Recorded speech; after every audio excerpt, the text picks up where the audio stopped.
could start with your name and the title you'd like us to put underneath your name. I'm Jeffrey Ladd, a partner with the law firm of Bell, Boyd & Lloyd in Chicago. And then if we gave you a 20-second voiceover introduction of your biography, what would that sound like? 1 minute. 1 minute, all right. We won't use it. I'm a latecomer to the law. Originally started off in the construction industry.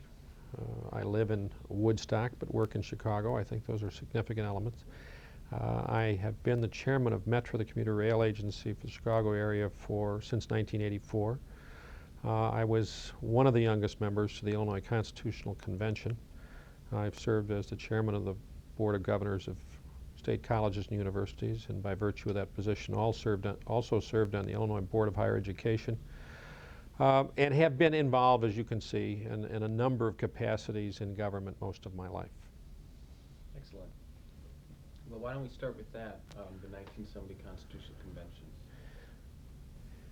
We could start with the Constitutional Convention, for which the election was held in 1968-69. The convention itself ran from 1969 to 1970. Yeah. Now, there were 118 delegates, 2 elected from each senatorial district that had existed at that point in time. The district that I represented encompassed all of McHenry County and approximately half of Lake County. So it was a suburban but clearly northern and northwest suburban territory that I represented. I forgot to ask at the beginning, could you describe yourself politically? Oh, I'm a Republican, but I think a Republican, a conservative, but given to pragmatic solutions. I think that government ought to intrude as little as possible. When it does, it ought to do a job and ought to lead. Okay. Could you talk about the forces that were for and against cumulative voting at the Constitutional Convention? Well, I think primarily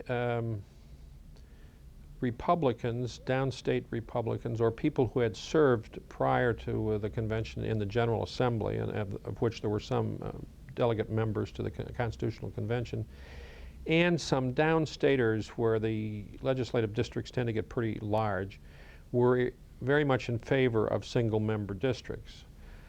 Some of the former legislators had very strong feelings that there was a group in Chicago formerly called the West Side Bloc that basically evacuated or abdicated Republican responsibility and flipped to the other side when there got to be important issues dealing with election codes, judges, things of that nature. And then I think that the traditional elements, of course, were in place for those people who were supporting the existing political system. The General Assembly and perhaps both political parties pretty much were in favor of the retention of cumulative voting. It's the inertia that builds in any system, I think. Mm-hmm. Where did sort of good government groups fall? Every good government group had an issue down there, and they weren't all interested in all issues. The League of Women Voters was interested at that time in the retention of cumulative voting. They since changed, and when the Quinn Amendment was proposed in the early 1980s, they supported single-member districts. I'm not sure they're not back to cumulative voting. It does tend, I guess, to change with their membership. It's a dynamic situation. What was your position at the Constitutional Convention? My position on cumulative voting was initially I supported the cumulative voting. My strongest concern at the convention revolved around merit selection of judges. And I, to this day, do not believe that we should select people to serve on the bench based on how much water they have carried for the donkey or the elephant, as the case may be, and think it's a travesty the way that we select judges. And to that extent, there was an alliance that built between people who supported single-member districts and merit selection of judges. And at that time, I voted for single-member districts in the convention. John Parkhurst was a former assistant minority leader in the House, felt very strongly about it at the time. And the arguments had some appeal for me. Things have changed, I think, since that time. How so? I am very concerned about how partisan the House of Representatives has become. In the old days, even with the problems with the West Side Bloc, and there were some problems with that, although I think that many of them were exaggerated, if you had a good idea and it was not one of those issues that was a rock bed issue for Republican or Democrat, i.e. that it would become a caucus position requiring all Democrats or all Republicans to support a position, you could go across the aisle and pick up 20, 30, 40 votes, as the case may be, and have a bipartisan piece of legislation. Today in the House, and I don't know whether it's an outgrowth of the way the members are selected, although I do think there's an element attached to both, but there is a partisanship that transcends almost every issue, and almost everything now has become a caucus position. You do not get any support from the other side for most bills, and it is a Republican or a Democrat position on that bill. And it's a terrible situation. And that all changed after the abolition of cumulative voting? Yes, and whether or not it was a convergence of events, I don't know. But it is clear that the leader of the Republican contingency in the House and the leader of the Democrat contingency do not get along at all personally. Now, that obviously adds tremendously to the equation, or may indeed be the total equation. It's difficult to say at this point in time. But if you had people elected on a cumulative basis, as we did prior to the 1981 amendment, I think that, number one, it took a lot less money to run a campaign. As a result, they were much less beholden to the leaders to provide them with those funds. Two, I think because of that independence, they were much more willing to set their own course with respect to certain issues, and they would have not allowed, would have objected seriously to certain of these issues being called caucus positions. They would have said that's baloney, we should not have a caucus position on this issue. And as a result, I think you would have seen a much more independent House of Representatives than we see today. But also part of that, as I say, stems from the fact that I do think Mr. Madigan and Mr. Daniels do not get along well at all personally. Could you elaborate on how it cost less money to run a campaign?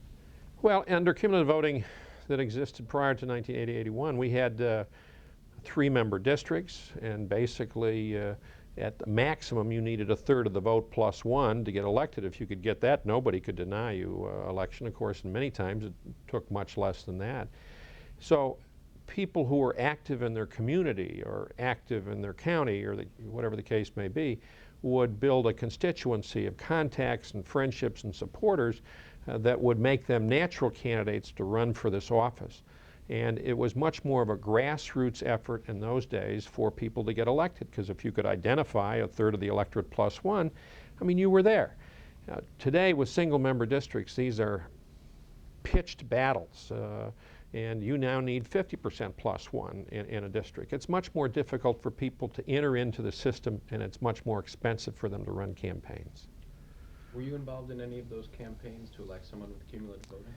I was involved in a number of them, but the one that perhaps was most important was early on, who is now a federal district court judge. George Lindbergh came from Crystal Lake and was elected to the House of Representatives from a district which was really quite impressive at that point in time. We had Dan Pierce from Highland Park and John Henry Klein, who was an important element in creating the environmental legislation in this state. Where, on the environment, was that a bipartisan issue with cumulative voting? Well, if you'll recall, when Richard B. Ogilvie was elected governor, the environment became a very important part of the administration's legislative initiatives. So it was the time was right for John Henry Klein to converge with the administration's position, and John carried a lot of that legislation, and as a result got the reputation for being a legislator identified with environmental issues. What was the effect on policy with cumulative voting, having these independent legislators? You're going to give me another, I'm not sure I Yeah. understand that question. Let me try again. What sort of issues could legislators cross the aisle to try and build support for? Well, any legislator that wants to get elected is going to be listening carefully to their constituents and the complaints about problems they encounter in their day-to-day life, whether it's transportation or it's environmental regulation or it's any kind of governmental intrusion in their lives, one way or another, is going to be an issue for them, and they're going to go to their legislators and ask for a solution.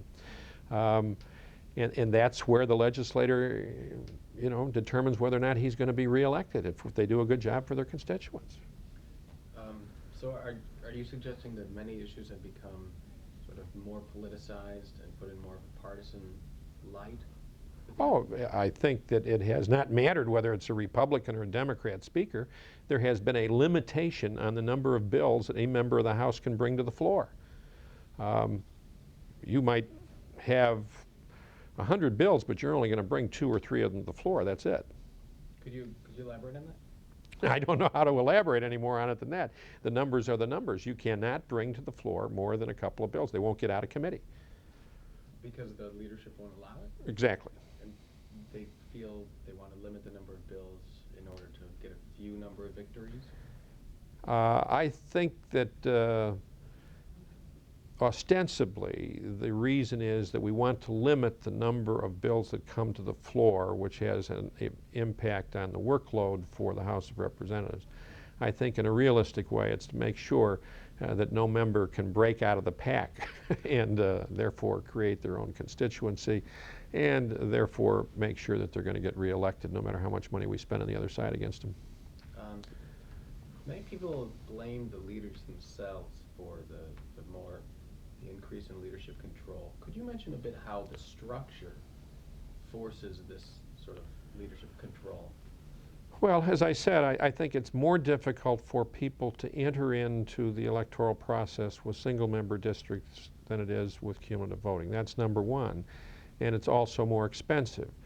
So at this point in time, as we start to utilize things like the electronic media for these campaigns, they're very expensive in terms of the cost per voter. And we now need then help to finance these campaigns. The leaders are the natural lightning rods for political contributions because they are the people who can set the agenda, and they therefore are the people who can attract large amounts of money in fundraising, and they will allocate it to their members. Very difficult if someone provides me with $500,000 to run a legislative campaign for me to say no when they say this is an important party issue and I appreciate your vote. And that's how it happens. Then also the rules that the General Assembly or the House will adopt to manage its affairs also consolidate a great deal of power in the Speaker and then likewise the Minority Leader. So you put all those things together and an individual member is very much beholden to his elected leader in that particular legislative chamber.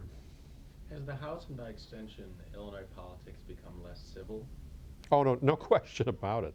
Absolutely no question about it. Could you repeat the question and the answer? I think that the House has become much less civil than it was in the past. I think that some observers have been appalled at some of the debate, accusations that are thrown back and forth in that chamber in recent years. And a certain amount of that, I guess, is to be expected. It is a political process, after all. But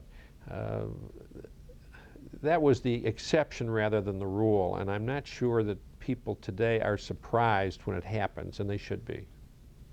How much of that, if any, can be attributed to single-member districts?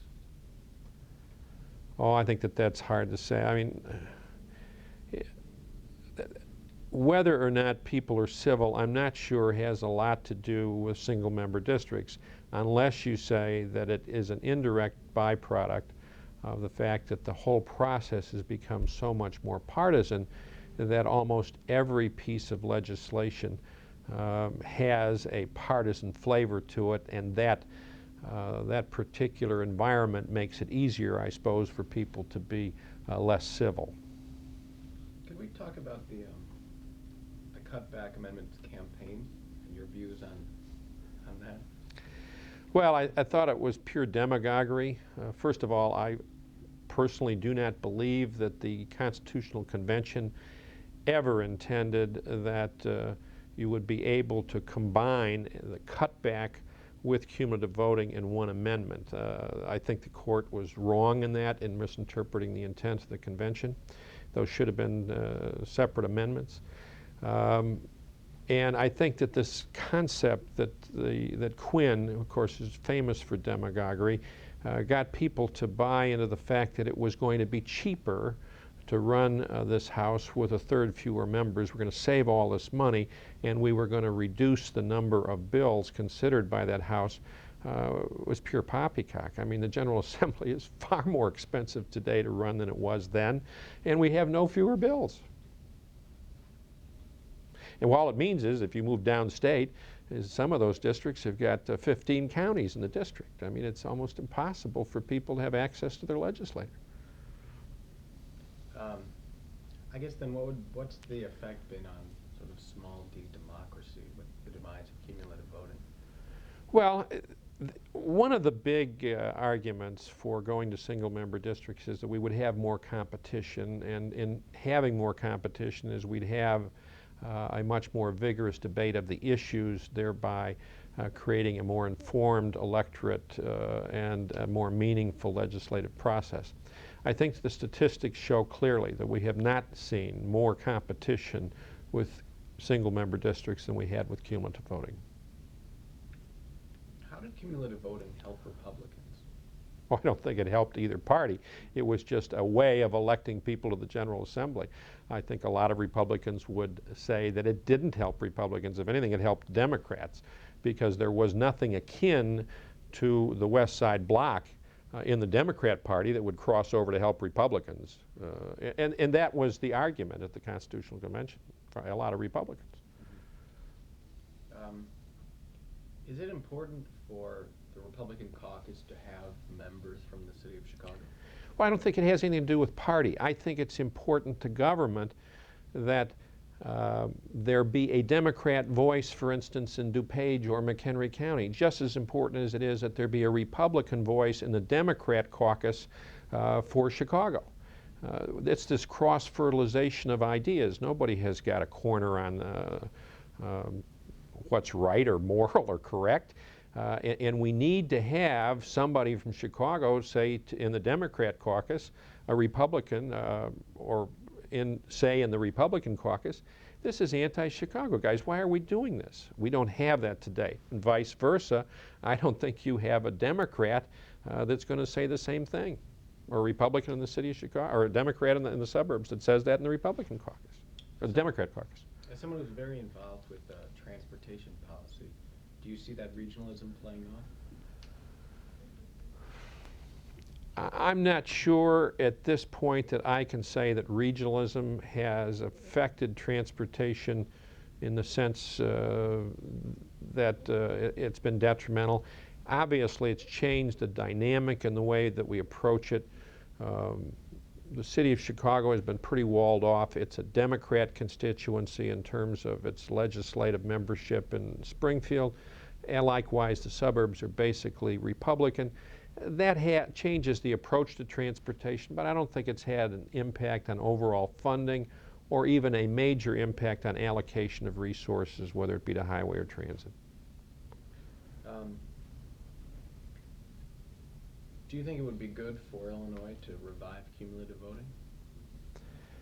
I think that we did away with cumulative voting without an understanding of what we were doing or even how it worked. As I say, I think that it was the result of demagoguery, and I do think that people who supported the elimination of cumulative voting have had second thoughts about it that I've talked to. And it's clearly something, it's a very, by the way, it's a very, very difficult concept to think about bringing back, because it's very difficult for the average voter to understand how it works. And I think it's a big mountain to climb to think that you can ever convince the electorate to support a constitutional amendment. Can we talk a bit about the confusion of cumulative voting as well as the Sure. other drawbacks? Sure. Cumulative voting, I mean, there was an infinite number of ways to split your votes. County clerks or election officers would tell people from time to time they couldn't do things that way. It was clearly not the case. I mean, you could do it any way you wanted as long as you knew how to fill out the ballot. You could give all 3 votes to one candidate, or you could do 1 for one candidate and 2 for another, and even you could have more infinite permutations than that. The 1970 Constitution tried to bring some sense out of that by requiring each party to propose 2 candidates in the House for each district. The idea was to create some competition there. The parties can pretty well get around that, much the way sometimes labor management does. They'll put on a good show in public, but they cut a deal behind the scenes. And sometimes the party leaders in a particular district can say, well, we'll run too, but Joe ain't going to run very hard, and so we'll wind up with the same basis we had before, because we didn't want to jeopardize Joe, who was the other minority party candidate. What were some of the other drawbacks of cumulative voting? It was difficult for people to understand, as I say. The districts were large, obviously, because you would take 3 House districts now. In those days, it would have been the equivalent of 3 single-member districts. So they were large districts. If you were the minority member and you didn't have certain designated, isolated pockets of minority voters within the district, you'd have to travel the whole district. That was a lot of territory to cover. And when you moved downstate, some of those districts got very big. Of course, they've gotten much larger with single-member districts, but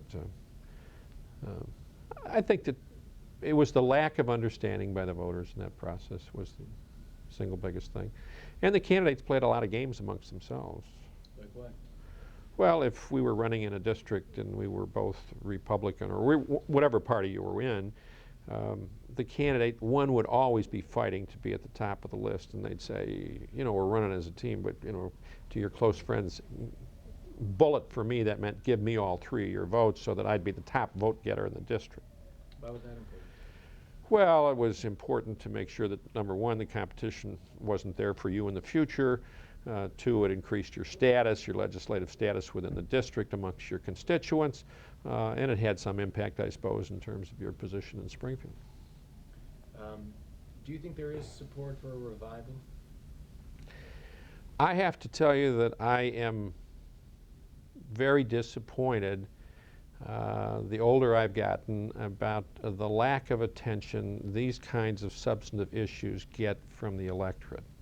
I think it is a critical issue. I'm not sure that as closely as I've watched it over the years that I have the answer, but I know at least I'm concerned, and it does have a major impact on the process, and most people could care less.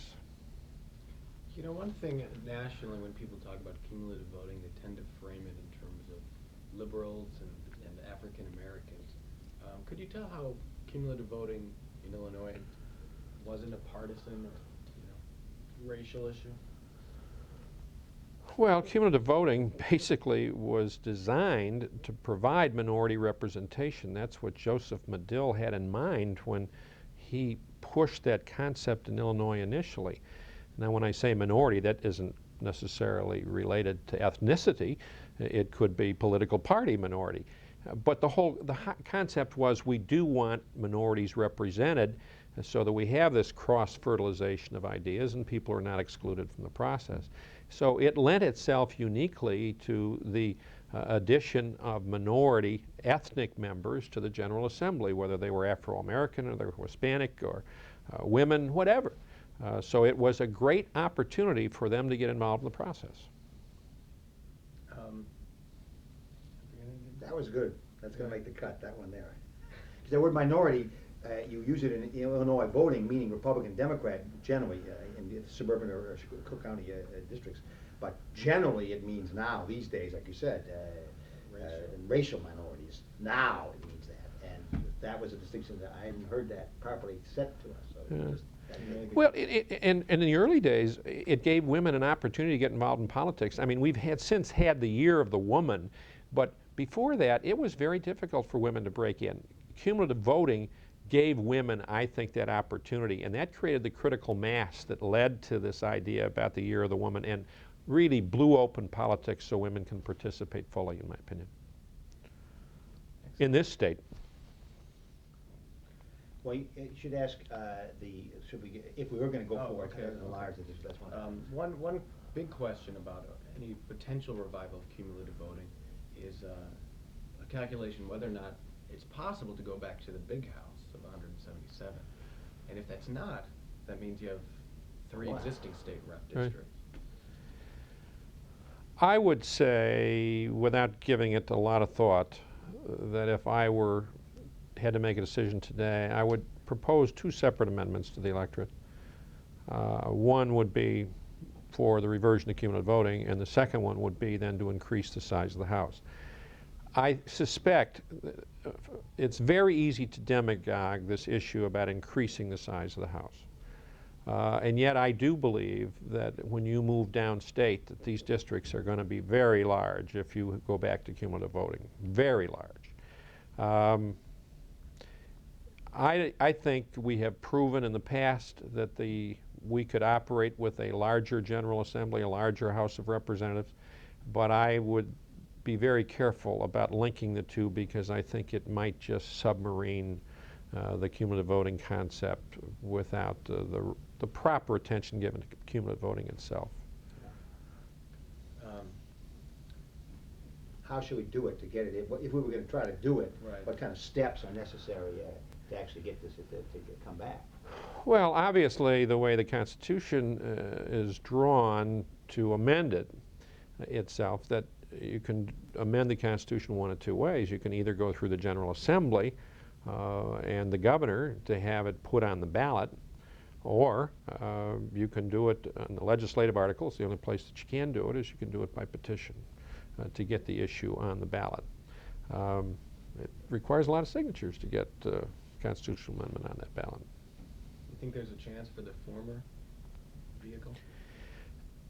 The beauty of the former is that you'll find out pretty quickly whether or not there's support for it, because as we've indicated, power is so concentrated in 4 people, you don't have to cover a lot of bases to find out whether or not you have an opportunity.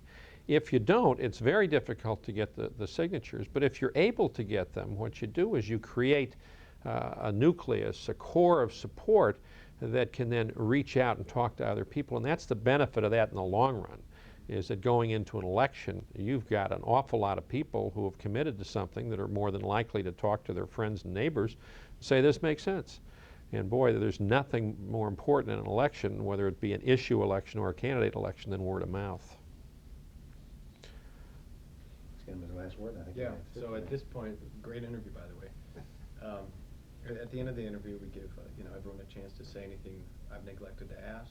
If that's Some summary that they feel want to say, or something you want to emphasize that you important to you personally. My view of the world, when we talk about politics or the framework of government, is these things are incredibly important, but they are very difficult to get the voters' attention from. And so, for the most part, you take an esoteric issue like cumulative voting, it needs leadership from the top, whether it has the governor or the mayor of Chicago or newspaper editorials, etc. These are the kinds of things that are going to have great sway over public opinion as to whether or not people ought to support it. If those things are absent, I have to tell you that I'm very pessimistic about the ability of any of these things to survive, unless you remember now in 1980-81, the public was very upset with the General Assembly because they had adopted a pay raise. And unless you have an environment where the electorate wants to lash out to the General Assembly, and if they perceive your proposal as indeed punishing them in some way, it will be difficult for something like this to get any traction without that kind of an endorsement from either political leaders or from the media in general. I apologize because you brought up a good point. I'd like to ask you one more question about. We haven't heard about the pay raise and how that affected the cutback. So if you Well, could tell- we had an environment where in the early 80s where the public was very upset with the General Assembly because it had adopted a pay raise. Whether or not they should have had it is another issue, but the point was that the public was very upset with it. It was an environment that uniquely lent itself to a demagogue like Pat Quinn to talk about cutting the costs of the General Assembly by reducing its size and reducing the number of bills. And it had a punitive feeling about it, and I think for that reason it had a lot of traction very quickly amongst the electorate in this state, and people had a very uphill battle trying to justify the retention of cumulative voting. And as a matter of fact, he had neutered the effect of the General Assembly in this debate because they were held in disrepute because they'd voted for the pay raise. So who was out there to support the existing system? It's excellent. Thank you very much. Well, I think it has to be said that no system is perfect. I think cumulative voting provided us with some of our most distinguished legislators over the years, but at the same time it gave us a large share of just vegetables. And the reason for that is that cumulative voting provided local party leaders with an extraordinary amount of control over the process because you had at least 2, sometimes 3 people running in a district for one party. And it was the local political leader could put somebody in there, and it was very difficult to ferret them out if you had the local party organization, because remember, you only need a third plus one.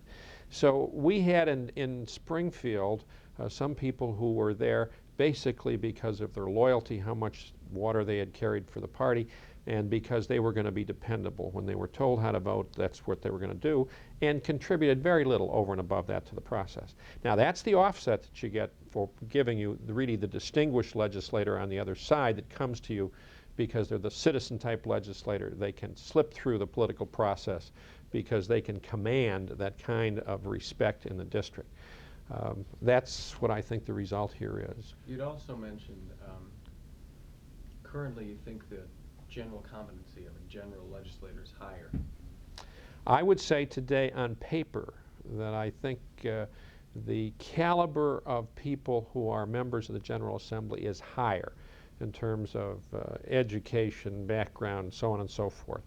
It doesn't necessarily mean they're more effective because I think the process has a lot to do with that, whether or not we have an environment where people can blossom and flourish and they can discover their talents.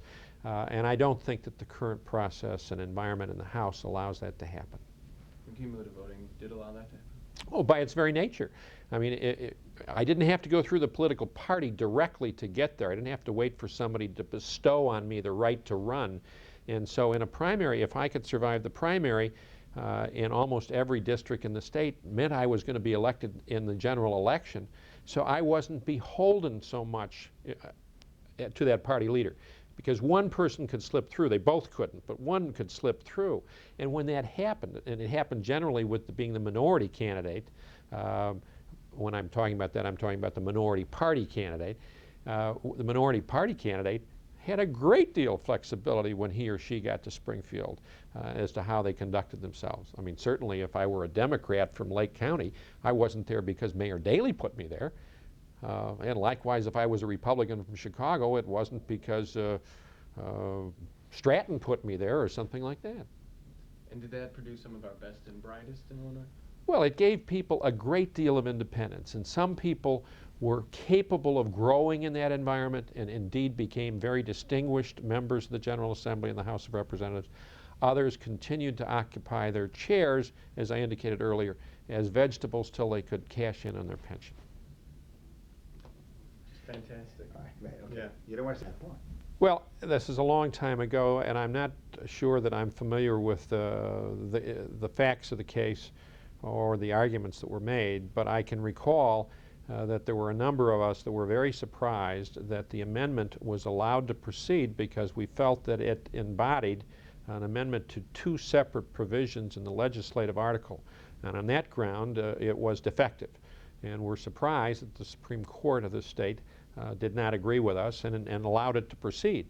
I think the result of that is that no one can ever determine whether or not we truly had a majority of voters in this state who voted on the constitutional amendment were opposed to cumulative voting, or if indeed they were voting because they wanted to reduce the size of the General Assembly just because they were upset with the General Assembly because it had raised their salaries. And that was the purpose originally of the way the Constitution was drafted, was to make sure that there was one element at a time that was put before the voters in dealing with the legislative article. Excellent. Great. You may want to crop that when you use it to get rid of the... Right. I'm doing it both ways. And then I'm going to do another part. Frankly, I do have to believe, Dan, that there are probably more support amongst Democrats for cumulative voting than there maybe one or two others. But a lot of the districts, there's 95% of them are Democrats, Right. If that. You'll get. And so if you were going to take that to Lee Daniels, very conservative. Mm-hmm. And frankly, I think that under cumulative voting, there were a lot of legislators that were out in front of their parties in terms of avant-garde thinking. Really? Could that be on, on the more conservative side as well? Well, contextually, very much in Right. years, let me tell you. Here's Jolander and Netch's letters, Crane's. I remember Dawn's, I think I saw Bob's too.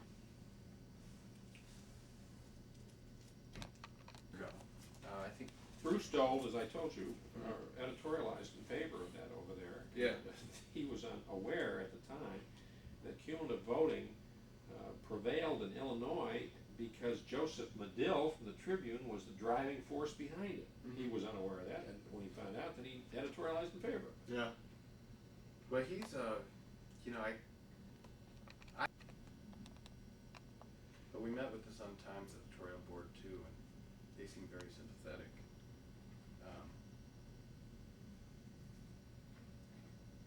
Dennis Byrne liked it, especially.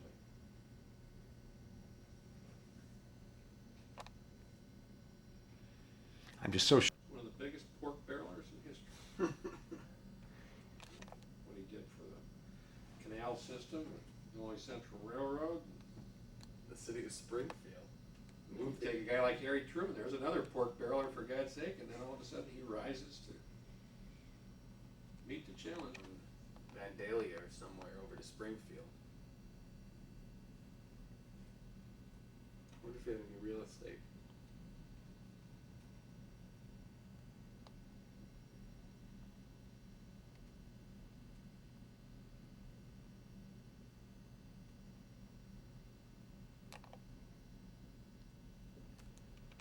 I believe that George Ryan would support cumulative voting. Let's see. That'd be helpful. You can keep this if you'd like. I'm familiar. Okay, see this one?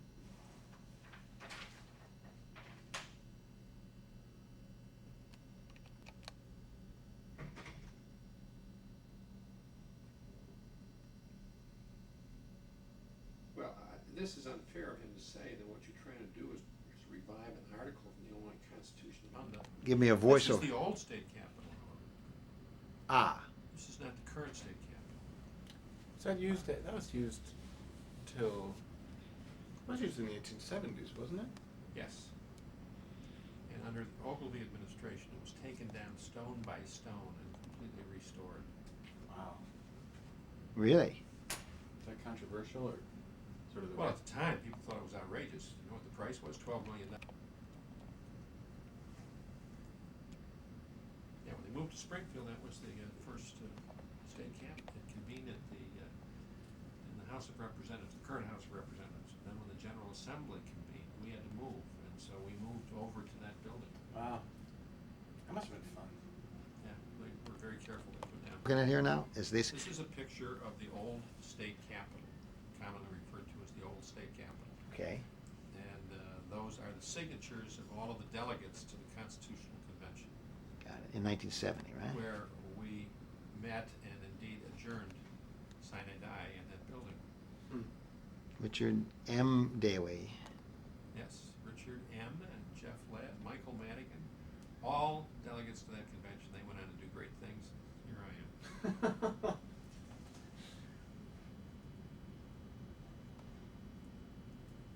Someone said that was just a remarkable gathering of, Illinois citizens that really cared about politics, structure. To be. Well, or if it had been partisan. I see. They said it was nonpartisan, so these political leaders didn't know how to deal with that. Should we get involved? Should we? And Chicago, of course, got very involved. Oh, no. Richard J. never had any doubt about what this was all about. What was Richard M. Daley at that time? There's nothing. This was his first venture into politics. Is that right? Then after that, he ran for senator. Was elected. Buying insurance at that point. So that's the thing. So he was worked entirely on in a state level because he was, he didn't want to be associated with the city of Chicago. He did represent the city of Chicago's interests, I guess, at the state level. Huh? Everybody that came from Chicago in those days, with the exception of a few independents that beat the machine, clearly understood who their orders came from.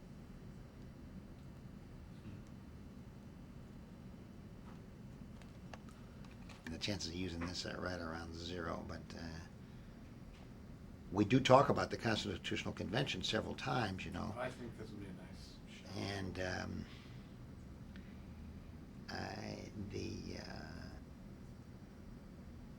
there's Michael Madigan, so I'll get him.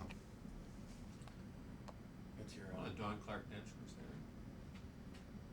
Name that may not mean much to either of you, but Albert Smith was the vice president of the Constitution, former auditor of the state of Illinois.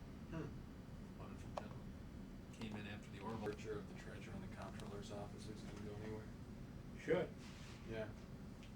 Those offices should never be elected to start with. Yeah. Our ballot is so long. Parties think that that's helpful for the bench strength when people get.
For the 29-21, it shows Richard J. Daley. I mean, it's excellent. I mean, I think it's excellent. Yeah, that's great. It tells the history, at least of the city council. Yeah. How they went from 12 to 20 to 30.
That.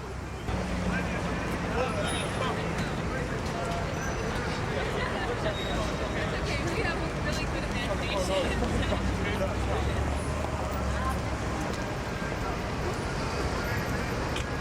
Give Carol another week with you. She'll start reading you. Be sure of that. You just can't take anything she says to heart.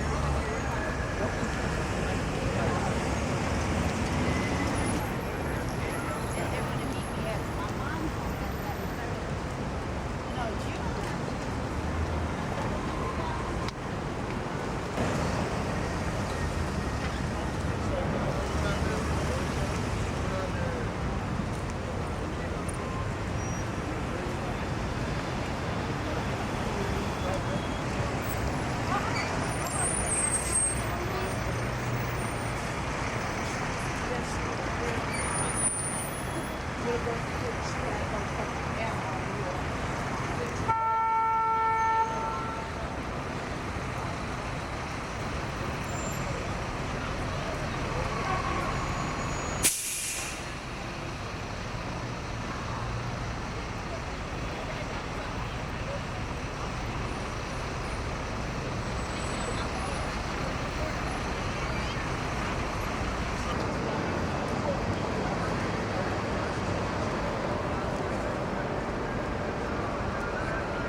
Hang on.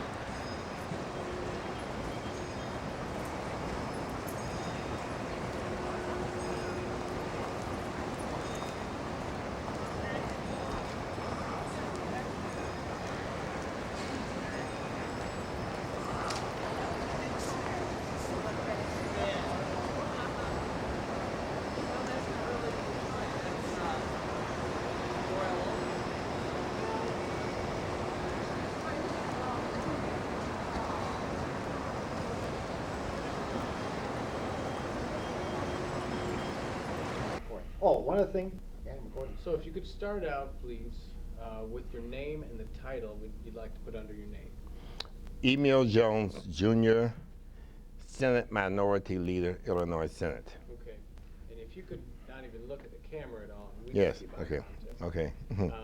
And then if you could tell us, the dates you first got elected and your sort of quick biography.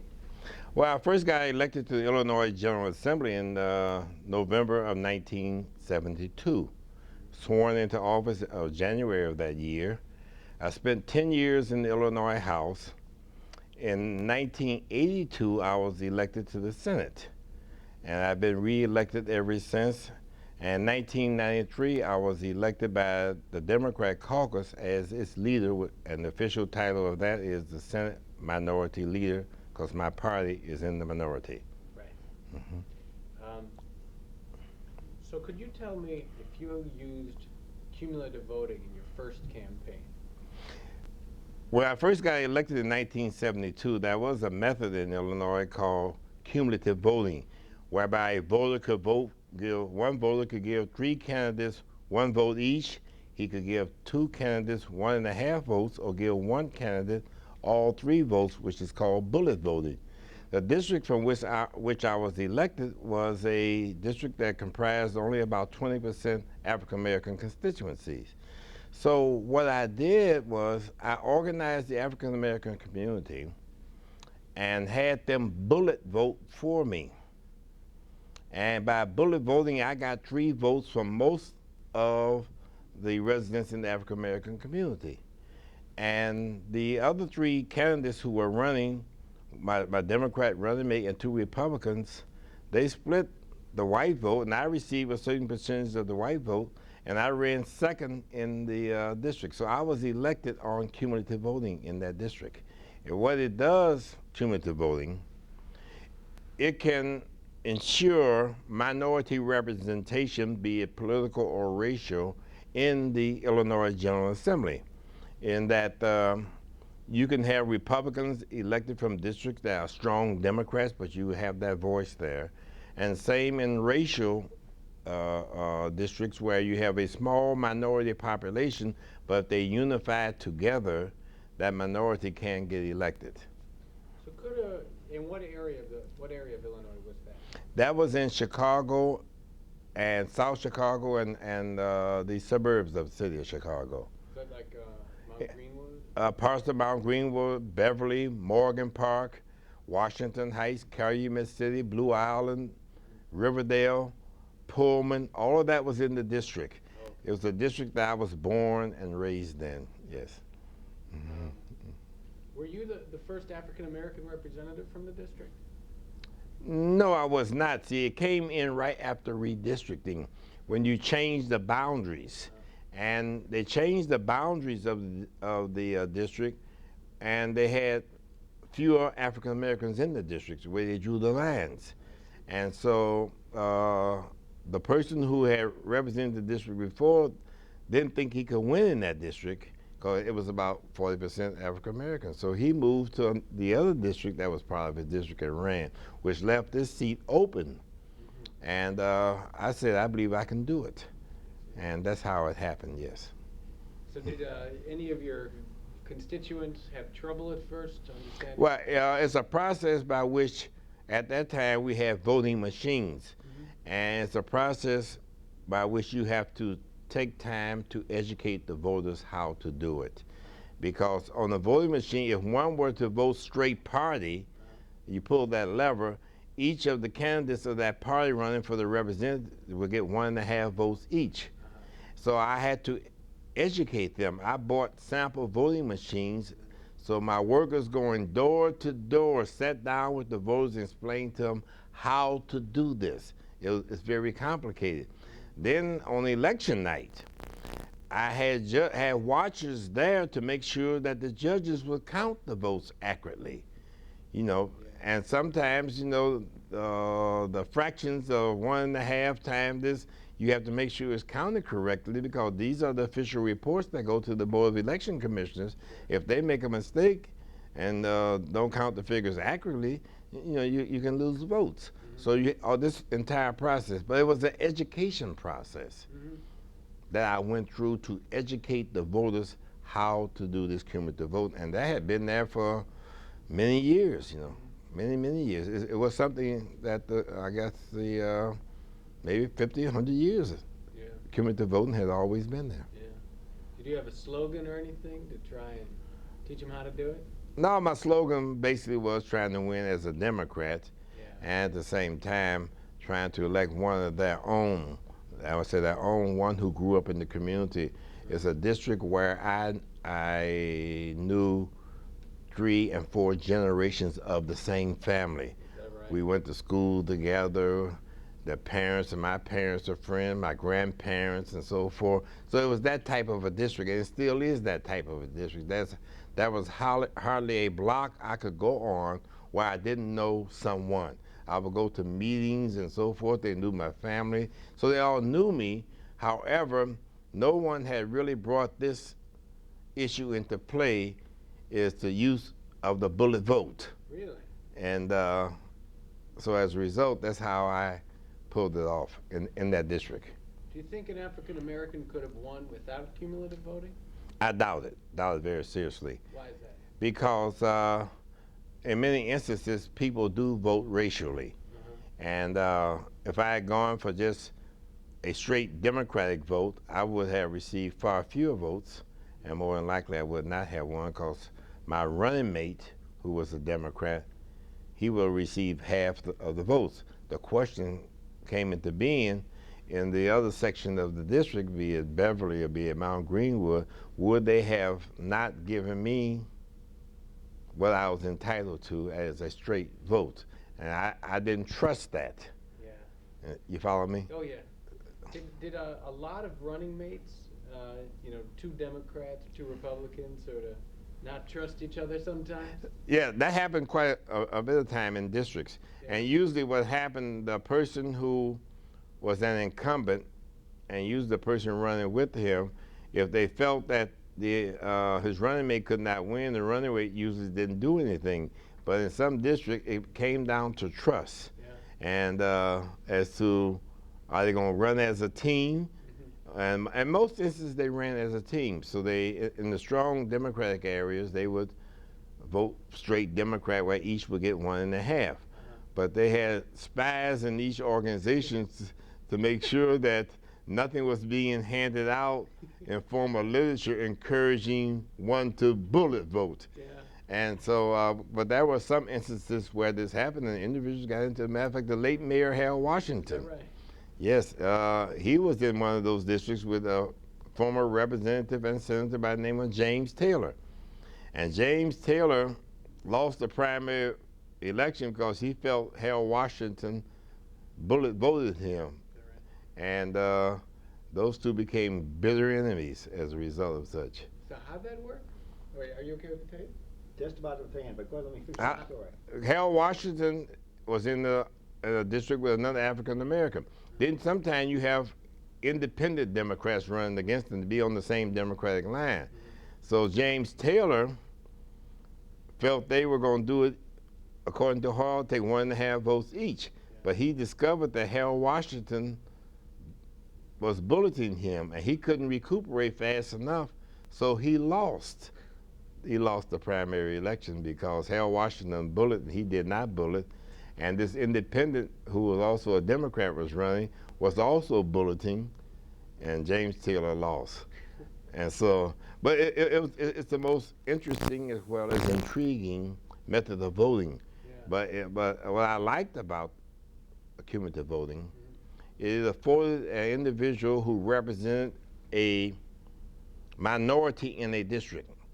It could be a minority as far as viewpoints are concerned, or political philosophy, or it could be a minority as related to race, or it could be a minority as related to political subdivision.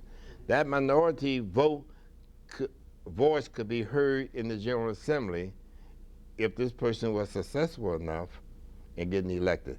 It gave them an opportunity to get elected without being the majority.